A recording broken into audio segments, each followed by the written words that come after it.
Bienvenue dans l'émission Saveurs divines. Cette bonne nouvelle du royaume sera prêchée dans le monde entier pour servir de témoignage à toutes les nations. Alors viendra la fin. Ce pain céleste vous est présenté par Immaculée Niraneza.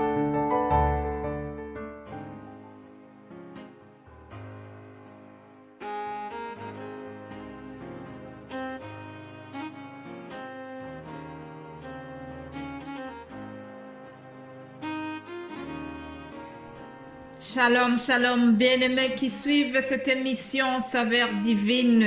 Que la paix de Christ soit avec vous. Je remercie Dieu qui nous donne cette nouvelle semaine. Nous sommes dans la joie d'avoir passé tout le week-end et je suis vraiment heureuse de pouvoir revenir auprès de vous pour partager la parole de Dieu. Je voudrais commencer notre méditation et notre semaine par le thème de l'espoir. Je voudrais vraiment remonter la foi de quelqu'un ou donner le réconfort à quelqu'un qui est en train de perdre l'espoir. Le titre de l'introduction que je vous propose, le titre se trouve dans Lamentation de Jérémie, chapitre 3, au verset 21. Le titre c'est Espoir de Jérémie. Voici ce que je vais repasser en mon cœur, ce qui me donnera de l'espérance. Les bontés de l'Éternel ne sont pas épuisées, ses compassions ne sont pas à leur terme, elles se renouvellent chaque matin.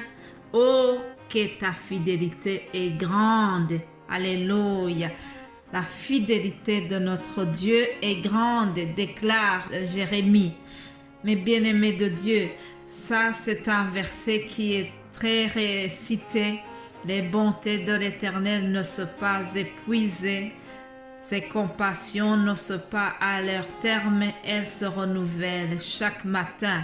Un verset que beaucoup de gens aiment bien réciter. Jérémie a prononcé ces paroles après un moment de chagrin. C'était vraiment dans un moment, un contexte où il avait beaucoup de chagrin, un chagrin inconsolable devant le châtiment du royaume de Juda.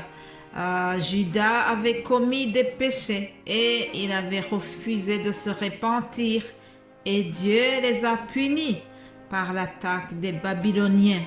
Alors Jérémie envoya le triste sort de Juda. Il a pleuré. Il priait pour son peuple et il était triste.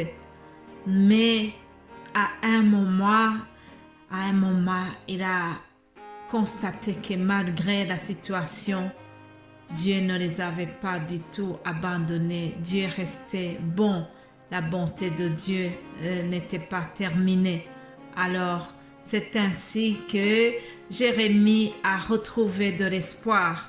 Au milieu de son chagrin, au milieu de sa tristesse, le Saint-Esprit de Dieu lui a parlé, lui a dit, Jérémie, ne sois pas si triste, ne reste pas dans le chagrin, ne sois pas si désespéré. Rappelle-toi que les bontés de l'Éternel ne sont pas épuisées. Malgré ce que tu vois, malgré la situation que tu vois, les bontés de l'Éternel ne sont pas épuisées. Dieu reste un Dieu d'amour.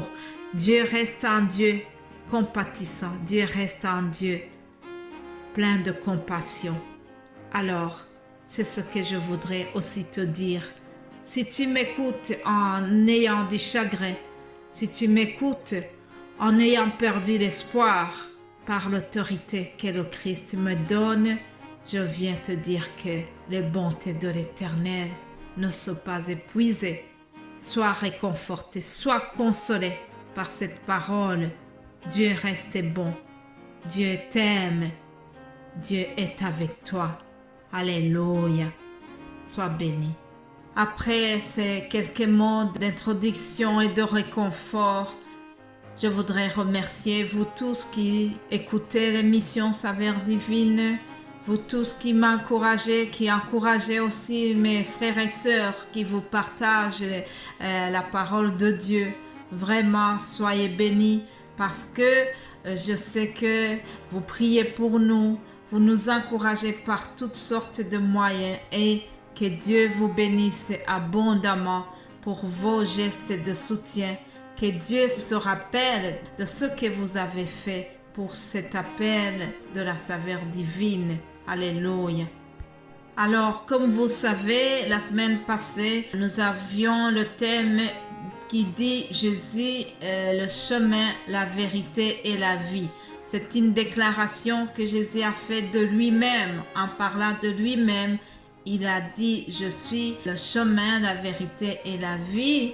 Nul ne vient au Père que par moi. » Alors, en réfléchissant, en étudiant la parole, j'ai vu que Jésus a d'autres déclarations qu'il a fait dans ce sens en disant « Je suis le pain de vie, je suis la lumière du monde, je suis la porte des brebis, je suis le bon berger. » Il y a au moins une dizaine de « je suis », une dizaine de déclarations pareilles où Jésus révèle son identité. On trouve cela dans l'évangile de Jean. Et le Saint-Esprit m'a mis à cœur de développer toutes ces déclarations où Jésus parlait de lui-même. C'est ainsi que pendant toute la semaine qui est devant nous, dans nos émissions de saveur divine, nous allons continuer justement en vous donnant ces déclarations que Jésus a fait de lui-même, les « je suis » de Jésus. C'est le thème de cette semaine, les « je suis » de Jésus. Donc, c'est ça que nous allons vous partager pendant toute la semaine ici. Et je suis sûre que le Saint-Esprit va encore nous révéler beaucoup de choses. Mes bien-aimés de Dieu, sachez que l'apôtre Jean a écrit beaucoup sur l'identité de Jésus-Christ. Il a écrit pour convaincre les lecteurs de la véritable identité de Jésus parce que les gens ne voulaient pas croire que Jésus-Christ était le Messie. Or, Jean va leur dire que Jésus est le Dieu homme incarné dont les natures divines et humaines, ces deux natures étaient parfaitement unies en une seule personne que Jésus, qui est le Messie. Jésus était le Messie et le Sauveur du monde, celui que les prophètes avaient annoncé bien avant. Alors Jean avait vraiment cette mission de convaincre les gens que Jésus est le Messie, que Jésus est le Sauveur du monde.